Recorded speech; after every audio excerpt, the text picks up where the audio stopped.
Salut, ravi de te retrouver dans cette nouvelle vidéo du blog application Communicante. Alors on est avec le petit, on va à l'école.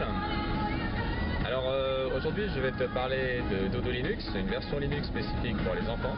Donc si tu as des enfants, écoute bien cette vidéo, je pense qu'elle va t'intéresser. A tout de suite, c'est parti.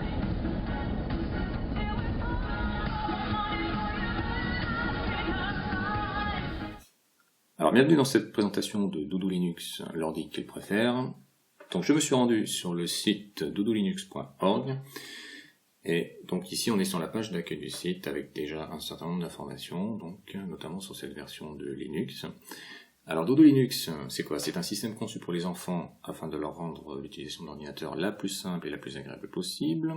Donc c'est conçu pour les enfants de 2 à 12 ans, mais on peut aussi l'utiliser si on est un peu plus grand. Dodo Linux cherche à leur présenter un environnement facile à utiliser, aussi simple qu'une console de jeu. Donc si on descend un petit peu, on voit qu'ici on a un lien de téléchargement, pour notamment télécharger la version dans la langue de son pays.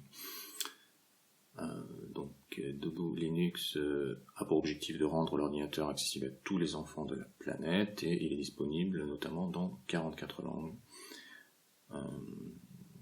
On peut aussi rajouter des langues. Je pense qu'il doit y avoir des plugins qui permettent de faire ça. De toute façon, c'est une version Linux. Alors ici, à droite, vous avez un menu à propos, documentation, pour configurer le système, des infos pour en parler autour de vous et contribuer. Donc vous avez beaucoup d'informations sur cette première page. Alors ensuite, on va s'intéresser à la configuration. Donc Dodo Linux est fait pour être utilisé par des enfants sans nécessité de réglage préalable du système. Donc c'est un système clé en main, vous n'avez pas normalement besoin de faire tellement de réglages.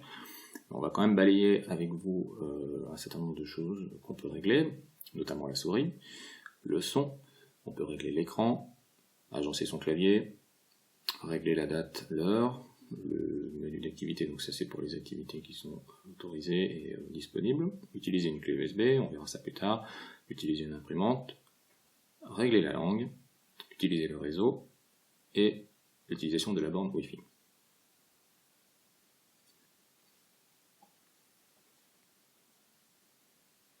Alors le réglage de la souris. Donc on va s'intéresser à ça. Regardons plus en détail de quoi il s'agit. En fait, on a ici un petit menu, une fenêtre, avec des pré-réglages. Donc pour les enfants, pour rendre la souris plus lente, un réglage normal et un réglage rapide.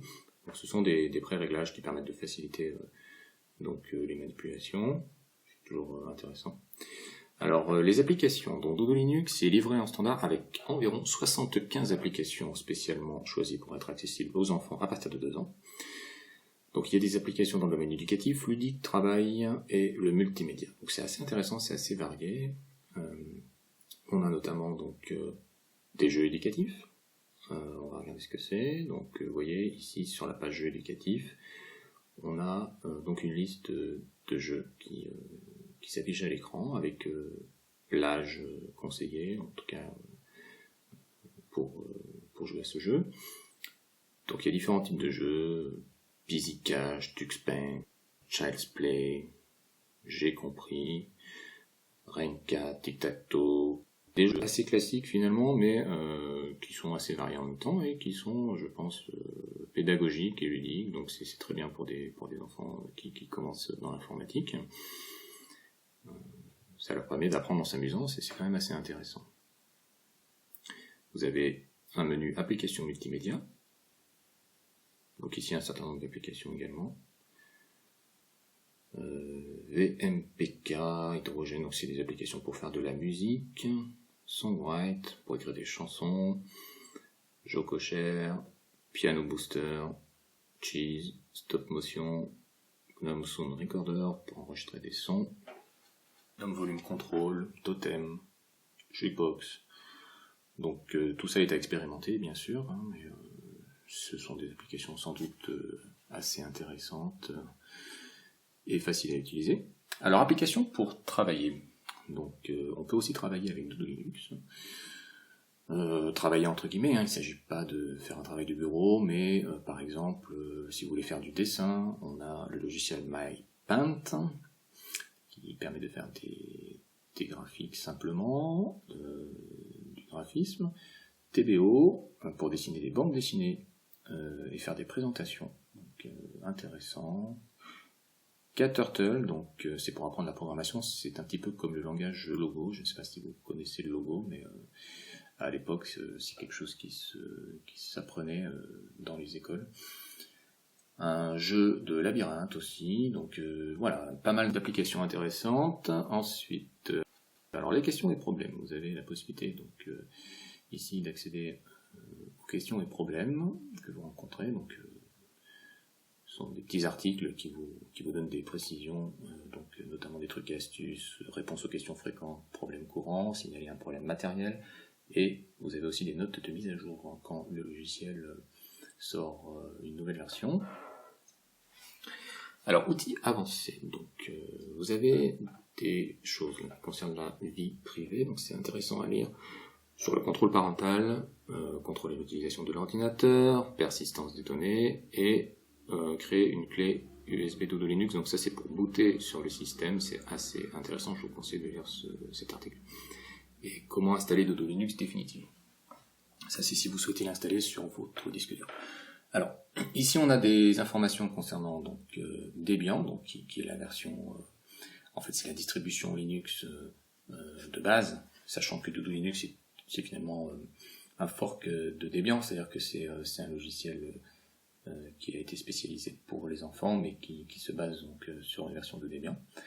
Donc on a ici toutes les informations pour les personnes qui souhaitent aller plus loin. On a aussi la possibilité donc de faire un nom, vous voyez dans le menu ici à droite. Donc il faut savoir que c'est une association en fait Dodo Linux. Il y a une association qui fait la promotion de cette application.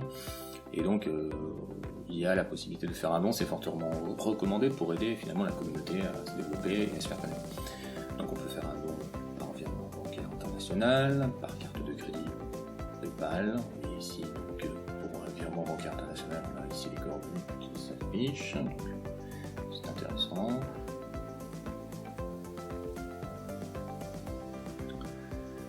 On peut faire donc un don par carte de crédit ou par PayPal. On peut aussi faire un don par Bitcoin, faire un don par chèque, donc il y a ici l'adresse qui s'affiche, vous envoyez votre chèque à l'adresse suivante. Donc voilà pour cette présentation, j'espère qu'elle vous a plu. Alors n'hésitez pas à mettre un commentaire en bas de cette vidéo, je vous répondrai avec un grand plaisir. Quant à moi, je vous dis à très bientôt pour une prochaine vidéo.